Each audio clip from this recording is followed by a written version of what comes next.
Italia e Francia sono due sistemi energetici chiaramente fortemente interconnessi. L'Italie et la France ont des systèmes fortement liés physiquement du point de vue de l'énergie. Nous importons entre 15 et 17% de notre énergie, de nos consommations, et cette importation est liée à une production d'électricité française. Il y a une intégration très profonde dans les systèmes d'entreprise. Et ce n'est pas par hasard qu'Edison, dans la présentation qui a été faite,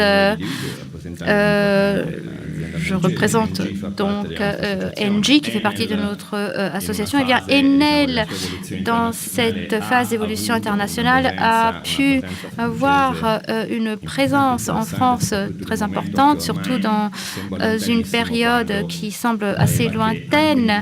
Il semblait à l'époque qu'en Italie, on pouvait peut-être imaginer la présence du nucléaire, mais ça n'a pas été le cas. Aujourd'hui, nous vivons une phase très intéressante car nous sommes contraints de créer des instruments basés sur les indications européennes qui ont été parfaitement assimilées par le niveau local. Donc, il y a une logique de décentralisation énergétique et c'est le paquet climat-énergie qui nous l'impose. Nous avons des objectifs très ambitieux qui doivent être donc suivis avec un partage, mais avec des différences profondes. Des différences qui sont liées à nos héritages technologiques différents.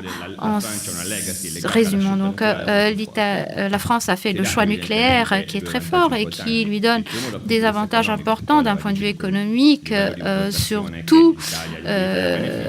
Et d'un autre côté, il y a des émissions, donc un mix énergétique plus intense. Nous avons un héritage qui est lié à l'absence du nucléaire, avec tout ce que cela comporte. En devant faire face à un grand changement de plateforme technologique, maintenant l'Italie aura un petit avantage, le fait de ne pas devoir résoudre la sortie du nucléaire. Un second point très important concerne la façon dont nos deux pays ont décidé de faire face au modèle de libéralisation. Au début du processus de libéralisation, Enel était très proche EDF du point de vue de l'intégration dans la structure d'intégration énergétique dans la structure publique avec la verticalisation. Aujourd'hui, Enel en Italie, moins de 40% de ses activités, donc 60% de notre activité est réalisée dans le monde entier. Nous sommes présents dans 40 pays.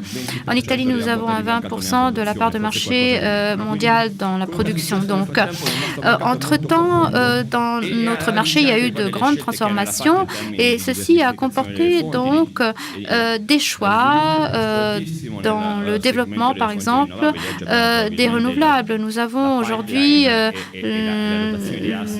le pipeline le plus grand dans ce secteur et dans le monde.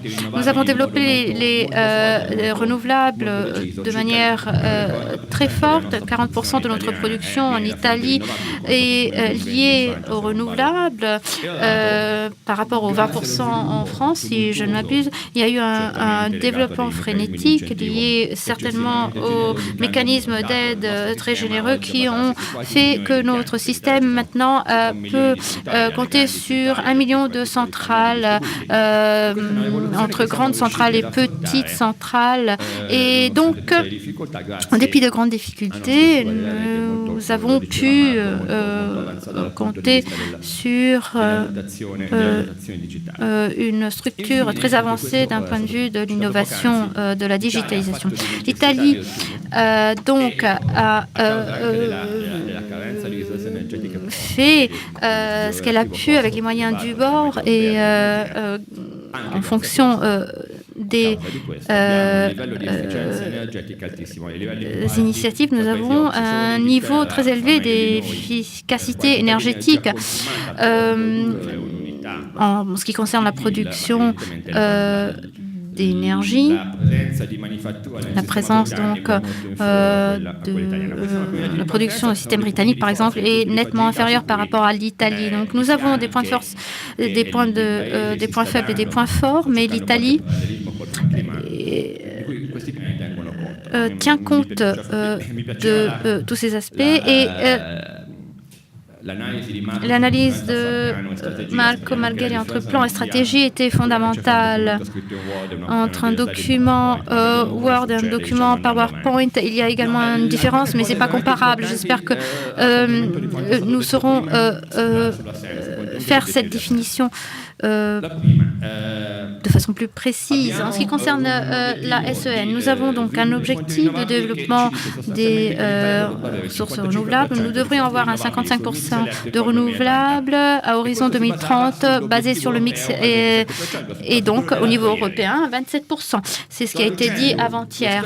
Et en ce qui concerne donc le plus grand effort et la plus grande ambition européenne avec ce 55%, je pense qu'on pourra quand même arriver à 60%. Un effort important qui pourra être donc atteint en harmonisant les relations entre investissement et collectivité. Donc, il faut penser que nous avons un pays avec une population très étendue. Il faut donc travailler de façon harmonieuse avec fluidité et en garantissant des règles. Point 2, il signifie maintenant qu'il est important de faire des investissements qui ne vont pas avoir un impact important sur la facture des consommateurs. Ça signifie également qu'il y aura des mécanismes d'appel d'offres bien planifiés, harmonisés et bien définis. Le sujet de la planification est fondamental. Nous avons la même expérience que la France. Nous avons souvent parfois des décrets qui arrivent trop en retard. L'administration est trop lente. Il faut, je le répète, bien définir ces interventions dans les investissements. Troisième point fondamental, la stratégie énergétique nationale prévoit le corporate PPA, c'est-à-dire que nous allons, pour les renouvelables, sortir d'une planification publique et nous allons faire rencontrer la demande et l'offre, si bien que les prix des renouvelables actuels peuvent permettre un hedging, une stabilisation des prix pour le secteur manufacturier. Je sais donc aujourd'hui combien je vais payer mon électricité sur 15 ans. C'est l'une des caractéristiques des renouvelables. Le coût n'est pas variable et pas autant à la différence des commodities. Au dernier point fondamental dont on a parlé, le charbon, 12%, c'est une donnée importante. C'est un héritage dont il faut tenir compte, pas dramatique, mais présent si effectivement on décidera de sortir du charbon, et cela devrait être confirmé par le prochain gouvernement. Il faudra prévoir un modèle intelligent de suppression progressive du charbon avec des ressources techniques et la meilleure solution pour remplacer le charbon avec des installations qui soient cohérentes avec la politique de décarbonisation. Et pour conclure sur le charbon, si l'on parle de mesures pour la fermeture des installations au charbon en Italie comme en Allemagne et dans le nord de l'Europe, l'une des causes de l'échec possible pour l'Italie et pour la France est l'échec des ETS et de la réforme des ETS. Nous avons réussi très difficilement à améliorer légèrement ces ETS. Cela n'a pas été suffisant. Nous allons voir si ces prochains mois, des mécanismes